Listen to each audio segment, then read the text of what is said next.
tidak ada pembukanya. Langsung aja. Langsung.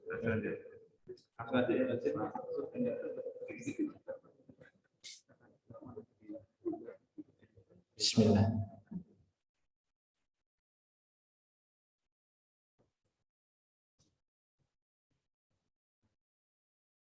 Assalamualaikum warahmatullahi wabarakatuh. Bismillahirrahmanirrahim. Alhamdulillahi hamdan katsiran thayyiban mubarakan fi. Alladzi anzala as-sakinata fi qulubil mu'minin liyazdadu imanan ma'a imanihim. Asyhadu an la ilaha illallah wa asyhadu anna Muhammadan abduhu wa rasuluh. Allahumma shalli wa sallim ala nabiyyina wa habibina Muhammadin wa ala alihi wa ashabihi ajmain, amma ba'du. Yang kami hormati Bapak Kepala Kantor Kanwil, yang kami hormati segenap hadirin jamaah pengajian serta jamaah sholat zuhur yang berbahagia, dijaga, dirahmati, semoga diistiqomahkan oleh Allah Subhanahu wa Ta'ala. Pertama, marilah kita bersyukur Allah pertemukan kita dengan bulan suci Ramadan, dan dapatlah kita di kesempatan yang mulia ini berthalabul ilmi, bersilaturahim. Mudah-mudahan perkenan Allah tambahkan atas kita ilmu, hikmah, hidayah, barokah kehidupan, barokah umur, barokah rezeki. Umur tidak perlu terlalu panjang, cukupan mawon sekitar 117. Kenapa kurang panjang? Memang begitu sabda Rasulullah, man ahabba ayyubasata fi rizkihi wa ayyun sa'alahu fi athari falyasil rahimah. Barang siapa yang ingin dipanjangkan umurnya, diluaskan rizkinya, hendaknya mereka sambung silaturahim, hadir di majelis ilmu, bertemu bersama mukmin muslim, insya Allah panjang umur, banyak rizki. Banyaknya rizki juga tidak perlu berlebihan, cukupan mawon. Yang penting cukup bisa buat beli ruko 4, mobil 5, umroh 3 tahun sekali. Setuju? Sekarang setuju gampang. Mbok duitnya sinten. Salawat salam tersampaikan pada panutan ikutan kita Nabiullah Rasulullah Muhammad SAW. Biqaulina Allahumma sholli ala Muhammad. Semoga dengan salawat yang selalu kita sampaikan, cinta kita kepada beliau selalu bertambah. Kita punya semangat mengikuti ajaran, melaksanakan sunnahnya, sehingga kita bisa diakui sebagai umatnya, bukan hanya umat yang ngaku-ngaku.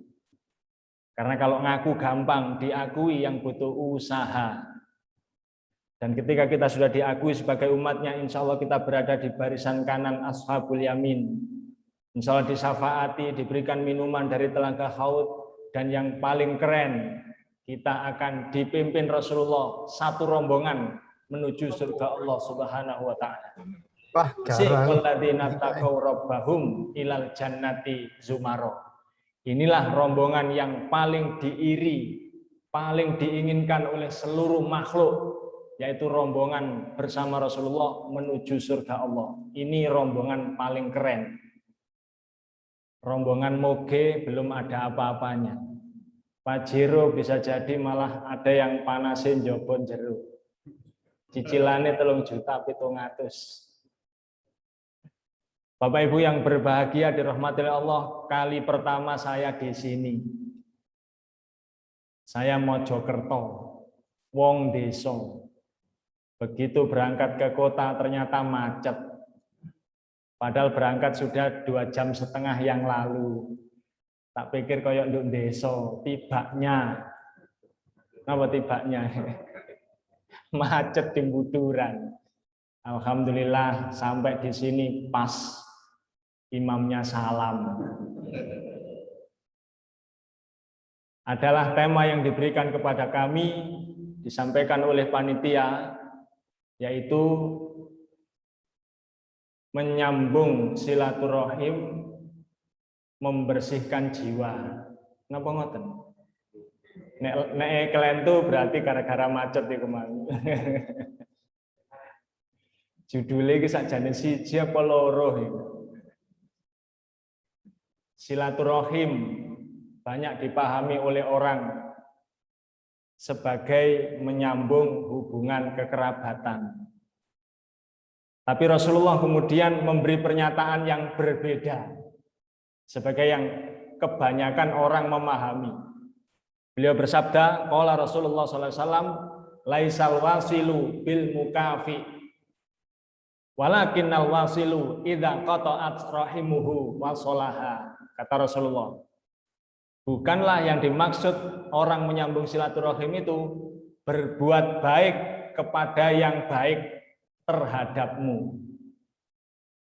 Laisal wasilu bil mukafi, kalau kamu berbuat baik kepada orang yang baik kepadamu, itu memang seharusnya. Walakinnal wasilu, tapi yang disebut dengan menyambung silaturahim, idza qata'at, apabila kamu diputus, kamu dibenci, kamu dimaki, kamu tidak disenangi, kamu disiwak, maka kamu rahimuhu wa sholaha, tetap menyambung kasih sayang atasnya. Nah, ini yang berat. Kalau panjenengan punya teman, sahabat, kerabat, panjenengan asli Lamongan, kemudian punya tetangga di perumahan dari Lumajang, pulang kampung balik bawa pisang. Nanti kalau panjenengan pulang kampung gantian, panjenengan membawa pun di wong Lamongan ini kok modelnya kok mboten ngaku ngeten iki.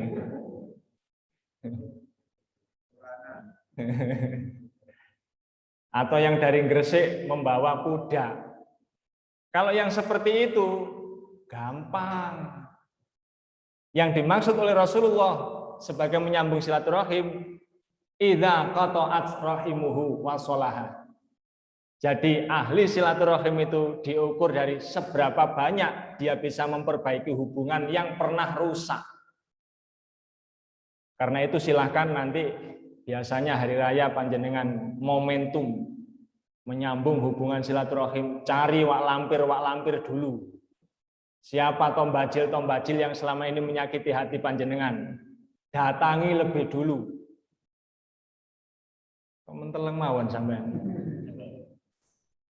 Sebab di satu keluarga itu biasanya mesti ada, biasanya tukang resek. Napa resek niku? Biang kerok selalu ada. Karena itu supaya panjenengan jelas dipertegas oleh Allah mana orang baik, mana yang tidak baik, buktikan. Al-Qur'an surat Fussilat ayat 34. A'udzubillahi minasyaitonirrajim. Wala tastawil hasanatu walas sayyi'at. Idfa' billati hiya ahsan. Fa idzal ladzi bainaka wa bainahu adawatun ka'annahu waliyyun hamim. Wa ma yulaqaha illa ladina sabaru wa ma yulaqaha illa dzu haddin adzim. Pun hafal? Alhamdulillah. Coba sampean sanjang, sudah tak tinggal mulai. Berarti semua yang di sini wis kiai kabeh. Gak usah nguyai segoro.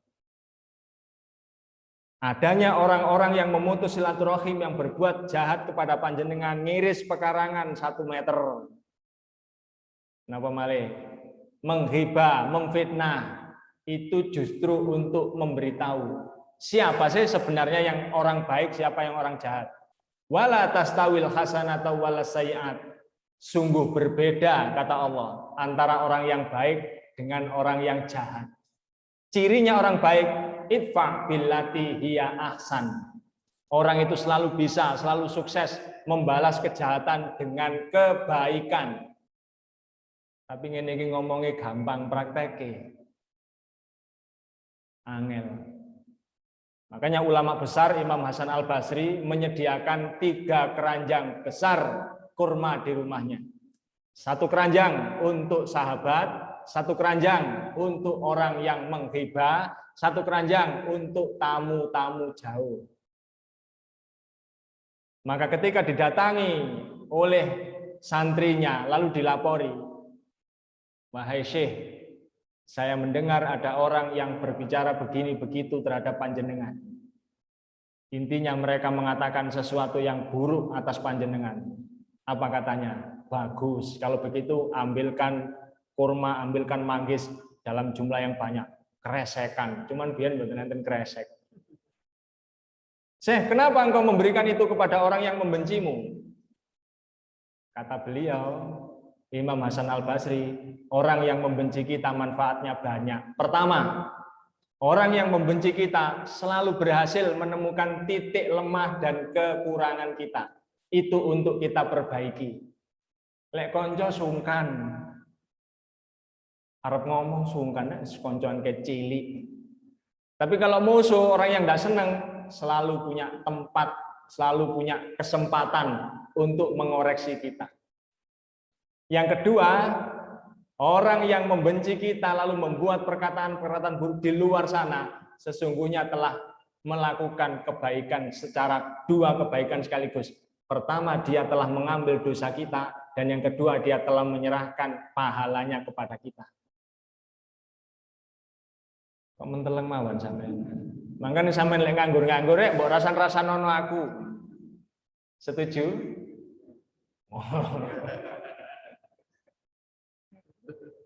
Dan yang ketiga, sesungguhnya orang yang benci kepada kita itu memotivasi. Saya punya pengalaman orang dekat ketika dia menikah semester 5, itu teman-temannya satu kontrakan, satu angkatan, ngomong, "Man, Mbak, sampai kenapa keluar? Ini dilanjutkan saja. Oh, ini calon suami saya kan bukan orang berada, enggak cukup ini. Nanti kita upayakan ada beasiswa apa macam-macam." Tapi tetap motivasinya teman-teman tidak membuat dia ingin kuliah lagi. Positif mundur.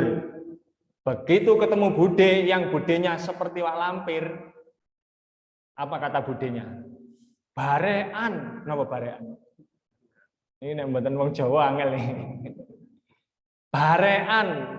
Siapa bahasa Indonesia barean? Terus nanti yang tidak ngerti tanya kepada yang ngerti. Barean wong kuliah, gak niat kuliah, niat delek bojo ae, masih di omah lah nemu bojo. Jadi kalau memang nggak niat kuliah, wis nggak usah kuliah dari awal, ngabisin dana. Kalau memang hanya mencari pasangan di rumah aja kan ketemu pasangan gitu. Tapi nek barean belum ketemu Pak, kamusnya ini gimana ini? Masih mikir.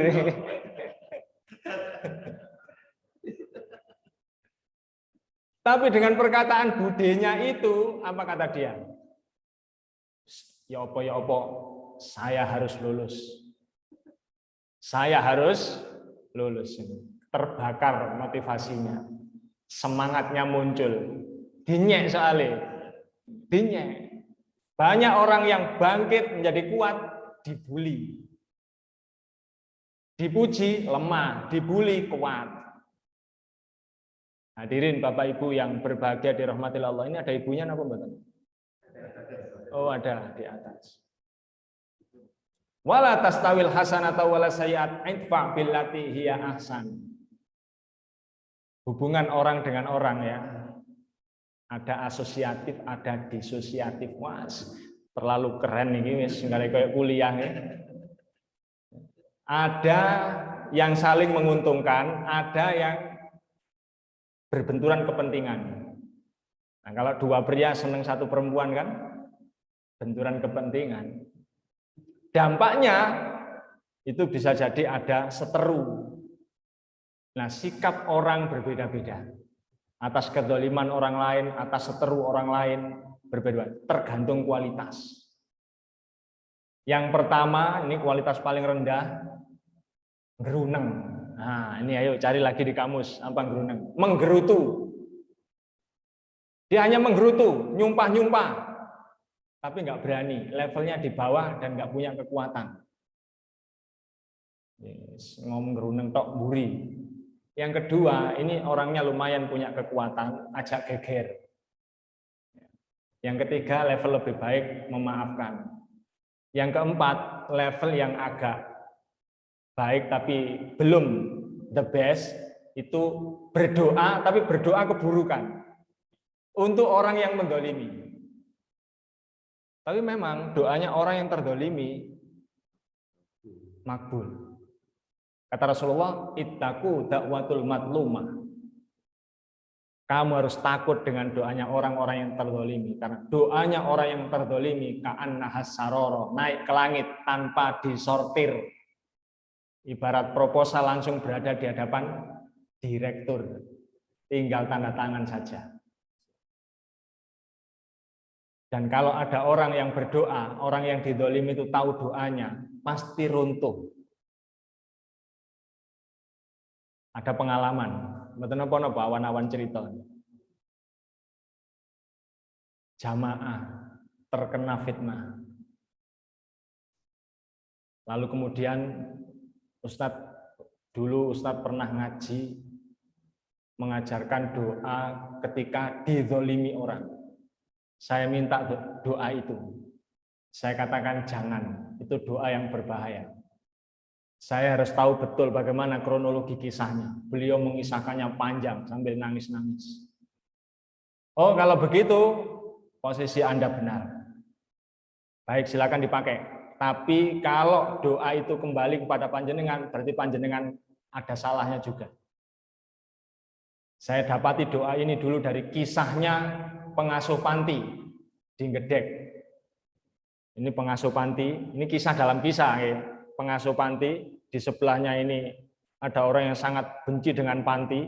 Pantinya disumbang oleh dinas sosial, diberi 9 kambing, pagi hari perutnya sobek semua, dicelurit. Karena pengasuh panti orangnya kecil, bukan pendekar, maka yang bisa dia lakukan adalah berdoa. Apa doanya? Beliau sampaikan sekali, lalu kemudian saya hafal. Allahumma sholli lisani wa basir wa jalhum al-warisani man sunni man anzalamani wa min misal. Memang saya percepat dan sampai nggak hafal. Cuma sampai rekam, nggak ngira isa. Begitu doa itu dibaca, sekali dibaca, saya langsung hafal. Sebab saya ini potongan orang yang gampang didolimi. Tetapi tidak saya amalkan. Begitu suatu saat saya baca kitab, saya cari sebenarnya ini riwayatnya siapa ini. Dalam 7 kitab hadis, dalam Al-Azkar, karangan Imam Nawawi, kumpulan zikir-zikir dan doa, tidak ditemukan. Ternyata itu doa terdapat di dalam kitab Adabul Mufrad yang ditulis oleh periwayat hadis nomor 1 kekuatan hafalannya, yaitu Imam Bukhari. Tapi beliau tidak mencantumkan dalam sahihnya. Dalam kitab Sahih Bukhari tidak dicantumkan. Kenapa? Rupanya saya menduga Imam Bukhari tidak menginginkan ini diamalkan. Tetapi karena itu adalah hadis Rasulullah, berdosa kalau disimpan. Sehingga beliau masukkan dalam catatan kaki, di footnote. Saya membaca, saya lihat ternyata begitu ketemu, pas doanya cocok seperti itu. Sehingga saya berani mengamalkan. Saya juga punya kisah pribadi, tapi tidak saya sampaikan. Kisahnya orang ini aja. Beliau difitnah oleh 9 orang. Lalu kemudian amalkan ini. Allahumma sholli wa basir wa jalman dan sedangkan dalam ini bisa baca. Sebut satu-satu nama orang yang menggolimi panjenengan. Mau disebut satu-satu. Akhirnya tumbang satu-satu. Tapi begitu sudah mencapai angka kelima, beliau kemudian ngomong, kasihan Ustaz, mereka itu teman-teman saya sendiri. Yang gajinya juga nggak besar, mereka hanya keliru saja waktu itu. Gimpun kalau gitu hentikan. Halo, teman kok modelnya pengalaman didolimi? Tapi ada orang yang didolimi, tapi dia juga ikut dolim. Ketika mengamalkan doa itu, ada di jamaah Masjid Al-Basit, kalau dari perempatan terminal Mojokerto, belok kanan ada Tugu UKS ke selatan. Kalau pernah di KPP Pratama Mojokerto pasti tahu. Nah, sekitar sana. Ada jamaah cerita ke saya, Ustaz, saya ini punya atasan tapi kurang ajar. Gimana maksudnya? Masa saya itu ada jasa besar Ustaz, pada beliau ini. Terus dia pernah berjanji juga, wis pokok sampean melu aku wis aman. Ternyata setelah sekian tahun saya malah dilempar di tempat yang jauh Ustaz, hutan ini. Hutannya Mojokerto. Apa menurut sampean itu kezaliman? Enggak. Gimana pun saya kepingin nyoba mengamalkan itu, jangan terlalu sepele persoalannya. Memaksa, ya wes tak tulis. Begitu diamalkan sebelum maghrib dia telepon saya, Ustaz, leher saya kok seperti ditarik-tarik ke atas gitu ya. Hentikan. Sekarang baca Sayyidul Istighfar. Allahumma anta rabbi la ilaha illa anta khalaqtani wa ana abduka wa ana ala ahdika wa wa'dika mastata'tu. A'udzubika min syarri ma sana'tu. Abu'u laka bi ni'matika alayya wa abu'u bi dzambi. Faghfirli fa innahu la yaghfiru dzunuba illa anta. Kenapa? Ya, kalau itu sengaja saya pelankan sampai cek apal. Akhirnya reda, nanti saya ngaji di Masjid Al-Basit, ketemu saya. Ba'da Isya kita ketemu. Coba kisahkan lebih detail. Apa kata beliau? Ya Ustadz, beliau dulu kepala saya, kepala kantor. Saya berdekatan dengan beliau. Saya paling tahu siapa saja wanita-wanita simpanannya. Dan saya juga yang paling tahu siapa-siapa yang biasa memberi gratifikasi. Siap-siap ini modelnya. Ini nggak diundang mana ini. Begitu dia ngomong gratifikasi, terus apa peranan sampean? Saya Ustadz yang membuatkan laporan. Canggih saya kalau ngarang-ngarang kayak gitu. Terus rupanya dia mengira saya terlalu banyak tahu tentang kehidupan pribadinya. Ternyata saya malah dilempar di tempat jam. Saya anggap itu kedoliman. Ternyata berarti saya juga dolim. Ya roh dewe ngono. Sampeyan kan bantu buat laporan. Sudah, jangan diamalkan. Bu. Oh, kasih melek. Bapak Ibu yang berbahagia dirahmati Allah, itu kualitas ke-5. Kualitas ke-6-nya, kalau panjenengan begitu dijahati orang, segera panjenengan tahu bahwa Allah memberi kesempatan satu pembuktian bahwa sampean benar-benar orang baik. Kalau sampean bisa membuat pembalasan yang baik atas orang yang memberikan kedoliman pada panjenengan, maka yang terjadi ayat berikutnya, wala tastawil hasanata wala sayyi'at idfa billati hiya ahsan fa idzal lati bainaka wa bainahu adawatun ka'annahu waliyyun hamim. Kata Allah, aku akan membuat skenario baru. Jadi takdir catatan lauhul mahfudnya oleh Allah direvisi. Ada takdir itu yaumi, ada takdir di lauhul mahfud, ada takdir tahunan, ada takdir harian, takdir yaumi. Ini bisa digonta-ganti oleh Allah tergantung amalan kita. Apa tujuannya? Ada watungkaan nahu waliyun hamim, supaya orang itu dapat masalah, tertimpa masalah, di mana masalah ini tidak bisa diselesaikan kecuali atas bantuan panjenengan. Dan pada saat situasinya seperti itu, nanti dia akan berubah bencinya menjadi cinta. Saya melihat sendiri peristiwa itu di Desa Kembangsri, Kecamatan Ngoro. Dulu ada ibu-ibu sebelah timur, mana timur Pak? Nah, ini sebelah timur ya, ada warung dan toko kelontong. Kemudian sebelahnya ini dua-duanya dapat pensiunan dari pabrik korek PT Jamiko. Pirsa panjenengan di Japanan sana. Dapat uang banyak, dibuat oleh dia toko lebih besar. Selisih 3 rumah saja dari toko yang lama, dari toko Butin ini. Boleh enggak Pak membuat toko di dekat toko? Boleh enggak? Boleh, siapa yang nggak boleh? Pasar itu berhimpitan toko dengan toko. Yang tidak boleh itu melakukan kedzaliman atas penjual yang lain. Ini dibangun besar. Nah, apa kedzaliman yang dilakukan? Begini, Pak. Kalau ada orang lewat mau beli ke sini, dicegat. Nanti yuk, lonjo, suku kene ae. Lapo tuku nduk kono. Wong kono barangnya gak jangkep. Nah, jangkep itu lengkap. Barangnya nggak lengkap. Ya wes kan sungkan beli di sini. Nanti 2 minggu sekali dia bakar-bakar depan rumah. Oh, ada aja yang dibakar. Kalau ditanya orang, ngopo-ngopo yuk. Yo nek aku barang-barang yang akan expired, belum expired, masih belum kelewat tanggal itu sudah tak bakar. Iya lek toko sebelah gitu loh. Mesti nyaut-nyaut menjelek-jelekan toko sebelah. Iya lek toko sebelah. Masih wes barang rusak dijual lah. Mesti ini terus-menerus menjelek-jelekan. Nah, suatu saat saya melihat sendiri SMA kelas 2 waktu itu. Uang puluhan ribu disobek tengahnya, terus dia main layang-layang, dimasukkan di benangnya, sobekan uang kertasnya, dilalar, ditinggikan layang-layangnya, terus sampai di atas anak-anak kecil diundang, dikasih tahu duit kok nek roto PN, sama dia dipotong. Wah, anak-anak berterbangan, itu sodakohku, ya lek toko sebelah, gak tahu sodakoh. Pokoknya jahat Pak lidahnya, jahat lidahnya. Apa yang terjadi? Saya menghitung sekitar 2 tahun tumbang. Dia nggak hati-hati, nggak berpengalaman dalam jualan. Sehingga yang dia kulak, yang dia beli, barang-barang yang sebenarnya tidak dibutuhkan oleh lingkungan sekitar.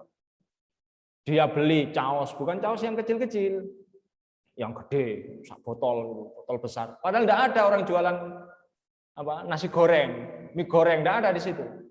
Akhirnya sering expired, buang-buang. Nah yang ini kan jualannya dari kecil. Jadi dia ngerti mana yang dibutuhkan.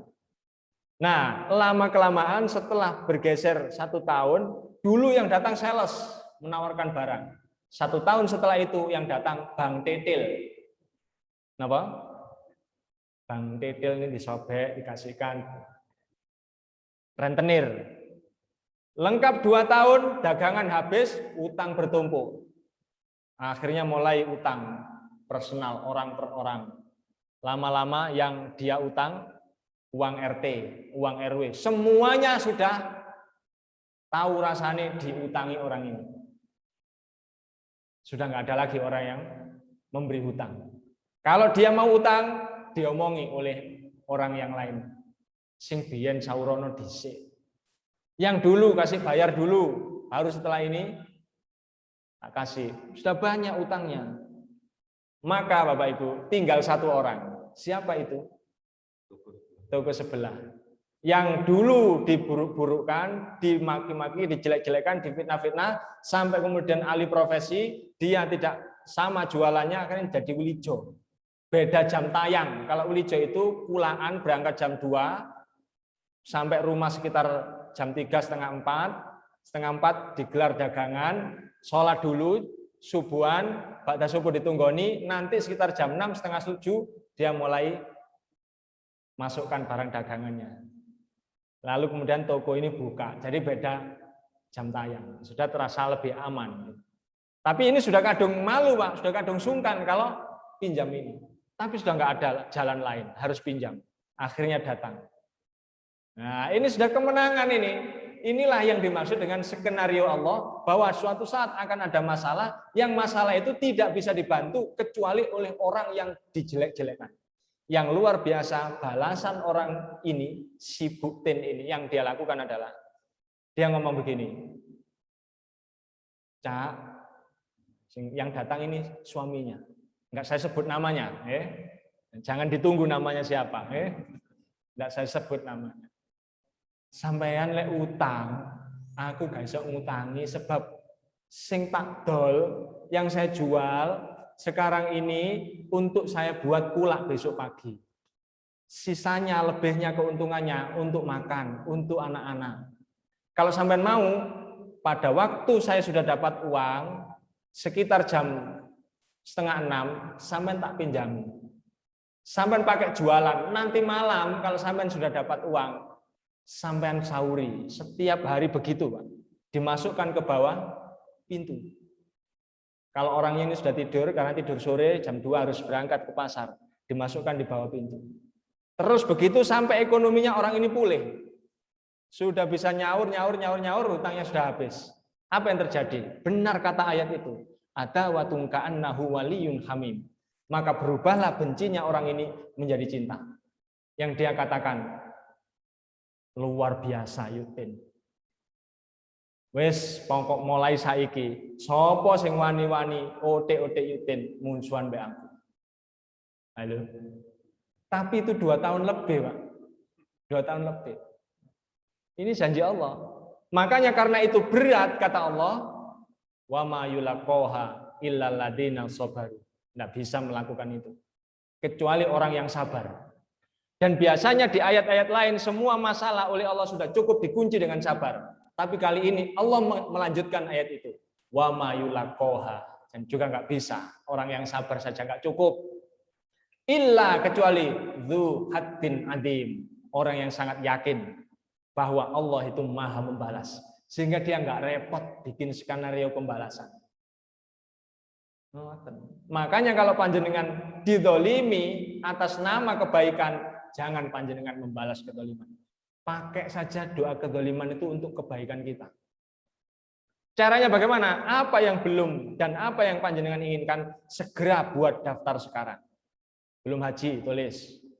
Belum punya istri 2. Ngono ya sampean ya. Tulis. Begitu ada yang mendolimi, tinggal angkat tangan. Ya Allah, Engkau tahu bahwa dalam situasi ini saya tidak bersalah. Maka itu berikan kepada saya uang yang banyak supaya saya bisa berangkat haji. Sama emak saya, sama bapak saya. Yang jelas, dikasih nanti. Sebab doanya orang yang terdolimi itu, ka'an nahas saroro. Dia naik ke. Setelah itu, tugas panjenengan tetap berbuat baik kepada orang yang menjahati panjenengan. Setuju? Saged? Kalau sampean bisa seperti itu, kata Mahatma Gandhi, seandainya semua orang di dunia ini memaafkan, tidak akan ada perang. Berhubung orang-orang berat memaafkan, begitu dia dijahati, maka dia melakukan kejahatan yang sama, maka perang terjadi di mana-mana. Mari ini kita lakukan. Kalau itu kita lakukan, damai kehidupan. Orang yang salah suatu saat akan mengakui kesalahannya. Dan akan juga bertobat bersama kita kepada Allah SWT. Dan tugas kita adalah menyambung silaturahim. Bersihkan jiwa. Hadirin ibu bapak yang berbahagia dirahmati Allah. Bagaimana caranya? Nah, supaya silaturahim itu tetap terjaga. Panjenengan bisa lihat Al-Qur'annya surat 3 ayat 17. A'udzubillahi minasyaitonirrajim. As-sabirina was-shadiqina wal-qanitina wal-munfikina wal-mustaghfirina bil ashar. Karena waktu yang diberikan kepada saya katanya 40 menit, jadi harus dipersingkat nih Pak Junaidi. Apa yang harus dilakukan ketika kita ingin silaturahim berjalan baik? As-sabirin. Ayo perkuat kesabaran. Perkuat kesabaran. Jangan panjenengan nuruti hawa nafsu. Kalaupun ada yang terambil dalam kehidupan kita, kalau itu ada masih rezeki kita, akan ada jalan yang lain untuk diberikan tetap kepada panjenengan. Dan orang yang sabar itu selalu ujung-ujungnya wabasyiris sabirin, berita gembira. Karena itu rumusnya orang-orang baik yang ingin membersihkan jiwa dengan silaturahim, dia akan selalu mengatakan bahwa harga persaudaraan lebih tinggi daripada uang. Sekarang geser, tadi Kembang Sri, sebelahnya ada Desa Jajar. 3 bersaudara. 6 bersaudara. Ada urutan ketiga yang hatinya lembut. Ngalahan. Sehingga pada saat pembagian waris, dibagi semuanya rata-rata dapat sebelah pinggir jalan raya atau tempat-tempat strategis. Tinggallah 1 orang yang ngalah, dapatnya di ini Sungai Berantas, ini tanggul, dia dapat di sini. Akses jalan tidak ada, hanya tanggul. Ini perkampungan tapi pekarangannya miliknya orang semua. Apa yang terjadi Bapak Ibu? Yang lain merasa puas. Terutama ini ada adik yang mestinya perempuan itu jatahnya 1, ini 2, tapi jatahnya di adiknya. Dan dia rela-rela saja. Sangat yakin, dia orang ngaji, persis panjenengan, sering duduk di majelis taklim. Setelah selang beberapa tahun, ini desanya desa Jajar. Ini ada desa lagi namanya Karanggayam, di sebelahnya ini ada desa lagi, Jasem. Jadi ada 3 desa berderet, sini Kembang Sri. Di desa Jasem itu berdiri pabrik kertas. Dan pabrik kertas ini pintu masuknya memang di Jasem, tapi pabriknya itu sampai di Jajar. Yang mencari yang aksesnya justru dekat dengan sungai. Tahu saya tujuannya apa? Nah, akhirnya tanah ini dibeli oleh pabrik dengan harga yang lebih mahal daripada yang pinggir jalan raya. Apa kata saudaranya yang perempuan? Cak urup cak. Kata yang ini kakaknya. Ya wis kasep kan awakmu biyen seneng nduk kono. Halo. Ini orang-orang yang sabar itu, Pak, mesti menang. Tapi beritanya itu akhir wabah siris sobirin di ujung ayat itu baru berbunyi beri berita gembira kepada orang-orang yang sabar. Kalau tidak sabar, gegeran terus. Kadang-kadang ada saudara yang tidak lagi mau bersaudara. Kalau teman lama tidak berteman, itu masih jauh rumahnya. Kalau ini masih saudara, sampai sumpah-sumpah. Gara-gara apa? Hanya pekarangan terambil 1 tekel 40 cm. Pancen awakmu gak kena gawe dulur. Mari ngene gak ada dulur-duluran. Dadi banyu gak katene aku nyeduk. Dadi godhong gak katene aku nyuwek. Kon duduk dulurku. Napa kon? Sampai kamu. Bapak Ibu yang berbahagia dirahmati Allah, perhatikan betul bahwa harga persaudaraan lebih mahal daripada uang. Nanti balik kok 40 cm ini, balik. Sabar, as-sabirin was-shadiqin. Terhadap teman jujur, ngomong apa adanya. Apalagi kalau kaitannya nanti urusannya dengan keuntungan-keuntungan, selisih-selisih uang, sing jujur. Sebab teman itu mudah memberi tapi sangat tidak senang kalau dibohongi. Ambek aku lho mentolo, padahal duit 200.000 lho mentolo, kurang ajar. Itu bisa melukai persaudaraan. As-sabirina was-shadiqina wal qanitin.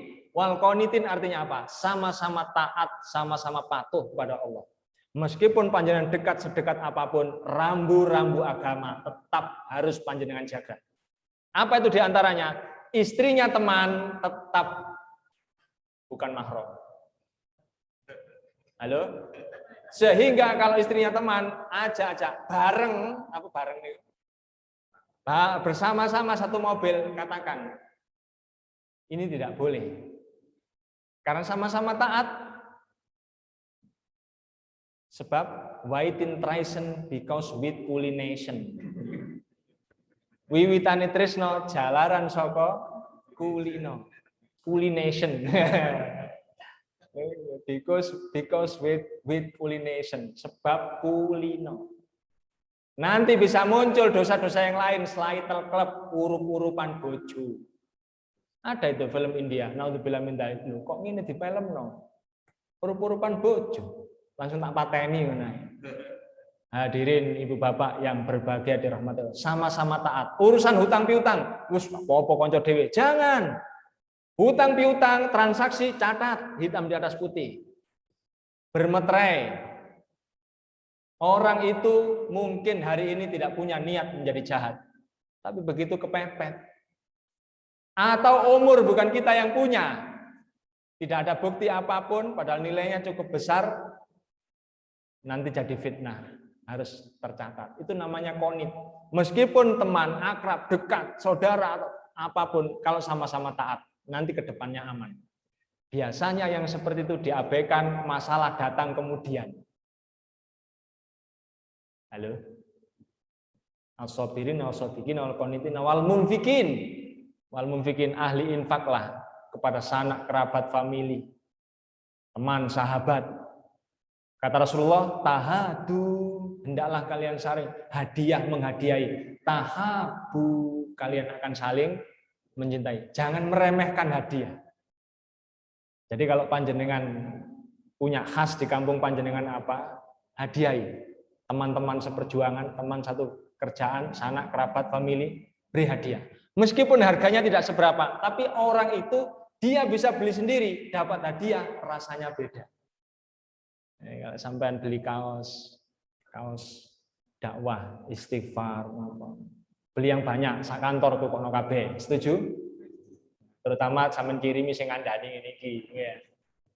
Hadirin Bapak Ibu yang berbahagia dirahmati Allah, pembicara yang baik menyampaikan untuk dimengerti dan dipahami, tapi pembicara yang bijak berhenti pada waktu yang tepat. Nah, itu sudah pas. Karena itu mohon maaf atas segala kurangnya. Pertemuan pertama judulnya silaturahim. Mudah-mudahan berikutnya Allah memberi kesempatan untuk bersilaturahim kembali. Atas segala khilaf mohon maaf. Billahi taufiq wal hidayah. Assalamualaikum warahmatullahi wabarakatuh. Silakan jawabannya kalau ada pertanyaan dari Monggo kalau ada pertanyaan. Kalau seneng nih, nggak ada jamaah pinter-pinter. Ada? Oke, alhamdulillah. Mas, monggo. Saya mencari pulpen. Oh, tertinggal.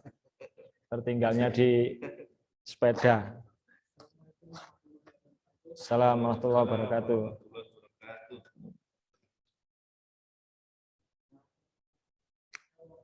Nggih. Oh, nggih. Jadi di bulan Ramadan ini kita dan kita mayoritas di lingkungan itu adalah muslim. Di perumahan ini ada pengurusan. Nggih. Dan tidak berhentinya bahwa ketua kami adalah muslim. Sejak awal kami tinggal itu agak kesulitan untuk membangun sholat dan jangan terpaksa bahwa ini kita harus melaksanakan sholat tarawih sendiri walaupun kondisinya padatnya. Dan ini dianggap oleh kepengurusan warga itu sebagai kegiatan yang ilegal gitu. Adalah yang jelas banyak yang tidak setuju seperti ini. Saya tidak pengurus seperti itu. Apakah ini termasuk zolim dan bagaimanakah sikap kita sebagai warga muslim terhadap orang muslim? Terima kasih. Jadi memang ketika kita punya keinginan, hendaknya melakukannya dengan cara bertahap. Jangan karena kita mayoritas lalu kemudian memaksakan keinginan. Pendekatan-pendekatan personal yang katanya bahasa kerennya humanis itu perlu dilakukan. Kalau tidak, setidaknya bersabar dulu sampai pergantian pengurus, kan ada masanya, ya kan? Biasanya berapa tahun? 3 tahun ya. Dan kalau ini sudah berjalan sekian waktu, tinggal himpun saja beberapa orang. Setelah terhimpun beberapa orang, kita ngomong, nanti ketuanya kita ganti untuk kepentingan supaya kita bisa beribadah. Sudah selesai. Secara struktural aman, dan itu prosedurnya sudah benar. Tidak perlu gegeran. Wali-wali dulu kan begitu, masuk lewat budaya, setelah budaya, struktur pemerintah itu terjadi kemudian. Wali Songo ya, berjuang dengan seni, dengan wayang, dan lain sebagainya. Baru ketika kemudian masanya memungkinkan, sudah ada trah raja dari keturunan Majapahit, sebenarnya ini Raden Patah itu, dan memang dia punya punya terah darahnya raja, lalu diberi tempat berdiri negara secara struktural. Ya harus ada tahapan. Jadi jangan tergesa-gesa, mboten usah gembruduk, mboten usah kemerengseng, caranya yang halus saja, yang elegan. Seperti itu. Dan sebenarnya sholat sunnah semuanya pada mulanya itu dikerjakan di rumah, bahkan di tempat sepi. Kalau ada ruang tamu, kamar lebih diutamakan. Tapi untuk syiar, taraweh, bagus-bagus saja dilaksanakan secara terbuka di musala. Artinya, seandainya pun itu belum terwujud, ya nggak apa-apa, sholat di rumah. Ngoten. Enten malih? Ada lagi? Saya ini terbiasa ngajinya di kampung, Pak, jadi sering keprosot bahasa. Ini orang kampung semua. Oh ini ya, oh mulai mengaku sekarang. Tadi tampilnya kayaknya orang Jakartaan.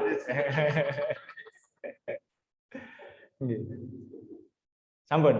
Baik, terima kasih atas pertanyaannya. Mudah-mudahan panjenengan diberikan kekuatan oleh Allah, diberikan kemudahan untuk menjalankan ajaran-ajaran kami.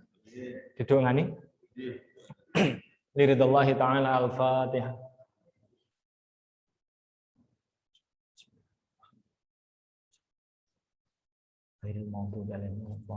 Bismillahirrahmanirrahim. Allahumma anta Allah, ladzi samad lam yalid wa lam yulad wa lam yakul lahu kufuwan ahad. Hamdan na'imin, hamdan syakirin, hamdan yu'afi ni'amahu wa yukafi'u majidah. Ya Rabbana lakal hamdu kama yanbaghi li jalali wajhika wa 'azimi sultanik. Allahumma inna nas'aluka salamatan fid din wa afiatan fil jasad wa ziyadatan fil 'ilmi wa barakatan fil rizqi wa taubatan qabla al-maut wa rahmatan indal maut wa maghfiratan ba'dal maut. Allahumma hawwin 'alaina fi syakaratil maut wa najatan minan nar wal afwa indal hisab. Rabbana la tuzigh qulubana ba'da idh hadaitana wa hab lana min ladunka rahmah innaka antal wahhab. Allahumma arinal haqqa haqqan warzuqna ittiba'ah wa arinal batila batilan warzuqna ijtinabah. Rabbana zalamna anfusana wa illam taghfir lana wa tarhamna lanakunanna minal khasirin. Rabbi hab li minas sholihin, Rabbi hab li minas sholihin, Rabbi hab li minas sholihin. Ya Allah ya Rabb, berikanlah kepada kami semua yang hadir di majelis ini keluarga yang sakinah, mawaddah warahmah. Jadikan pendamping hidup kami, anak keturunan kami bagian dari orang-orang yang saleh. Rabbana hab lana min azwajina wa dzurriyyatina qurrata a'yunin waj'alna lil muttaqina imama. Ya Allah ya Rabb, atas persoalan apapun yang Kau amanahkan kepada kami, maka berikanlah jalan keluar yang mudah. Karena apabila Engkau yang memudahkan, tidak ada satupun yang bisa mempersulitnya. Allahumma la sahla illa ma ja'altahu sahla wa anta taj'alul hazna idza syi'ta sahla. Ya Allah ya Rabb, berikanlah kepada kami rezeki yang banyak, yang barokah, yang halal, bukan agar berbangga di hadapan manusia, tetapi agar kami mampu memberi, berbagi, berinfak, bersedekah, berzakat, berwakaf, berkorban, berumrah, berhaji, membantu kaum kerabat kami dan berjuang di jalan agama-Mu. Allahumma nakfina bihalalika an haramika wa naghnina bi fadlika amman siwaka. Ya Allah ya Rabb, atas siapapun dari yang hadir di majelis ini, dari keluarga-keluarga kami, apabila ada yang sakit, yang kami tahu atau yang kami tidak tahu, yang ringan hingga yang berat, yang telah kami usahakan obatnya tapi belum kami dapati kesembuhannya, maka berikan kesembuhan ya Allah. Karena apabila Engkau yang menyembuhkan, tidak ada satupun penyakit yang akan tersisa. Allahumma rabban nas adhibil ba'sa isfi wa anta syafi la sifaa illa sifauka syifaan la yughadiru saqaman. Ya Allah ya Rabb, perlindungilah kami dari segala mara, bahaya, bencana, musibah, juga dari berbagai bala, juga dari berbagai wabah. Karena apabila Engkau yang melindungi, tidaklah ada satupun yang bisa melukai, menyakiti atau mengalahkan kami. Na'udzu bikalimatillahi tammah min syarri ma khalaq. Bismillahirrahmanirrahim. La yadurru ma syai'in fil ardi wala fis sama'i wa huwas samiul alim. La ilaha illallah wahdahu la syarikalah. Lahul mulku wal hamdu wa huwa ala kulli syai'in qadir. Ya Allah ya Rabb, atas siapapun yang pernah berjasa dalam kehidupan kami, teman-teman kami, sahabat kami, tetangga kami, saudara-saudara kami, guru-guru kami, utamanya atas kedua orang tua kami, maka berikan pada kami, himpunkan atas kami segala kebaikan di kehidupan dunia ini dan kehidupan kelak di akhirat. Rabbana ighfir lana wa liwalidayna warhamhuma kama rabbayana shaghira. Rabbana atina fid dunya hasanah wa fil akhirati hasanah wa qina adzabannar. Subhana rabbika rabbil izzati amma yasifun wa salamun alal mursalin walhamdulillahi rabbil alamin. Al-Fatihah.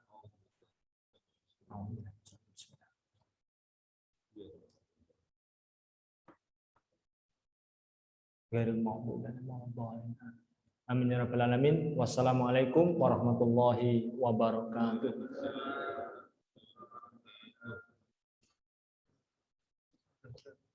Alhamdulillah. Nggih, sami-sami. Baru tangan sini. Pertama ini.